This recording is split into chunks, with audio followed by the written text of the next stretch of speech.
atas nama pemerintah dan seluruh masyarakat Desa Golobuas. Saya menyampaikan selamat datang untuk teman-teman mahasiswa. Ini menunjukkan bahwa Desa Golobuas adalah desa yang bersahabat dengan siapa saja. Dan yang menunjukkan itu ke masyarakat bukan kami di pemerintah, tetapi teman-teman mahasiswa. Jadi sesuai dengan Tridharma Perguruan Tinggi Kelurahan Pengabdian Masyarakat. Dan sekarang kita bahwa kami akan turun langsung ke masyarakat, mengabdi kepada masyarakat untuk bagaimana caranya supaya bisa membagi apa yang kami dapatkan di kampus selama ini. Nah, saatnya kami berbagi ke tengah-tengah masyarakat, mengaplikasikan semua ilmu yang kami dapatkan.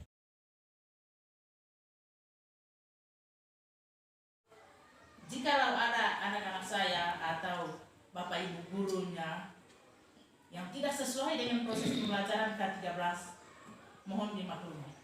Karena ini adalah proses awal bagi kami di SD Kandawang. Guru-guru masih menggunakan buku KTSP, tetapi nyatanya sekarang sudah pakai K13. Tetapi sekarang kami coba beralih, sudah masuk ke K13. Tetapi baru semester ini masih berjalan.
unsur hara di dalam tanah dan juga dapat melakukan proses peningkatan kerja mikroorganisme di dalam tanah dan juga dapat menambah kesuburan di dalam tanah dan juga dapat membantu proses penyerapan air di dalam tanah. Itu tadi fungsi dari kotoran ternak ini. Yang kedua, fungsi dari daun kerinyu dengan batang pisang ini supaya menghasilkan fosfor, dan fosfor itulah yang akan membantu proses pertumbuhan pada tanaman kita. Jadi peran dari fosfor itu adalah untuk melakukan proses pembelahan sel, yaitu sel akar, sel batang, sel daun, sel buah, dan sel bunga.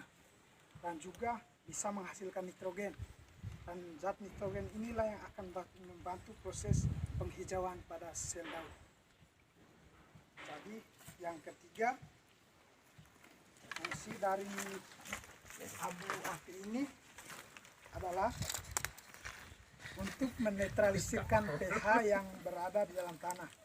Jika pH-nya terlalu rendah, maka tanah tersebut sudah mengalami keasaman. Supaya dapat dinetralkan kembali, kita gunakan abu api ini supaya tanahnya normal kembali. Karena kalau tanahnya sudah mengalami keasaman, berarti itu risiko pada akar tanaman kita karena akan mengalami pembusukan akar. Yang keempat, fungsi dari air gula ini adalah supaya menghasil proses dari air gula ini, karena air gula inilah yang akan menghasilkan mikroorganisme, dan mikroorganisme itulah yang akan menghancurkan jasad renit yang belum laku di dalam tanah. Jadi mungkin itu saja beberapa hal yang perlu saya sampaikan. Kita pemberian pupuknya itu sebelum kita tanam, karena beda dengan pupukan organik. Pelepasan unsurnya ini kalau pupukan organik cepat, karena pembuatan pupukan organik itu unsur ringan sehingga penyerapannya cepat. Proses pemberian pupuk organik dengan pupuk anorganik itu yang beda. Jadi dengan pupuk kompos yang kita pakai ini, sasaran kita ini kan ke tanaman-tanaman pekarangan. Izin Tuhan Yang Maha Esa, kegiatan saya buka secara resmi.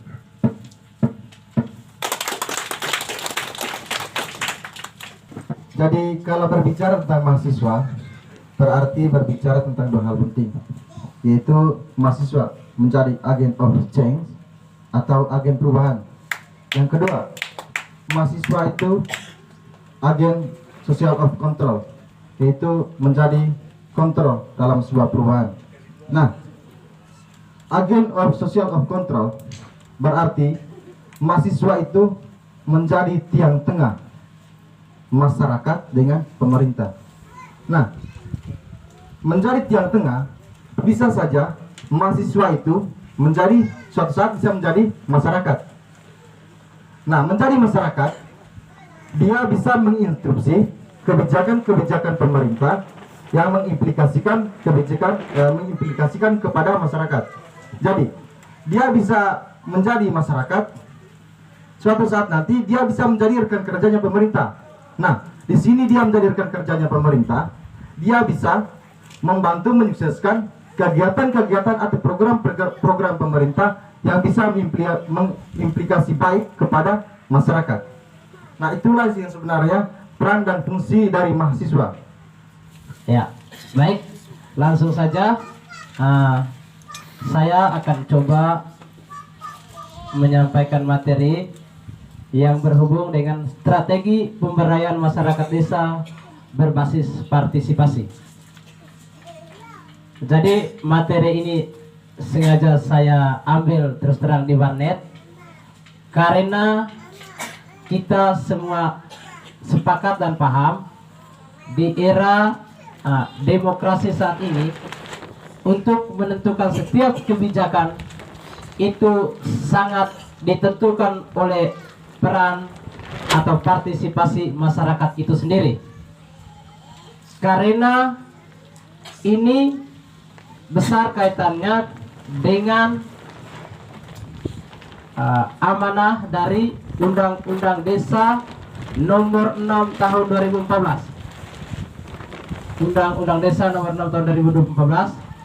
Di situ masyarakat diberi kewenangan seluas-luasnya untuk bisa menjadikan desa itu seturut kehendak masyarakat itu sendiri, tentunya berdasarkan undang-undang yang berlaku.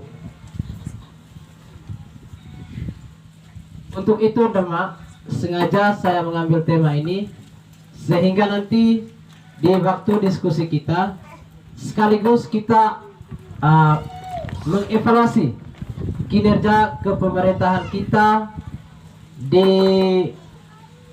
8 bulan terakhir ini. Karena ini menjadi partisipasi masyarakat bagaimana menuju desa yang mandiri sesuai dengan amanah Undang-Undang Dasar atau amanah Undang-Undang Desa Nomor 6 Tahun 2014.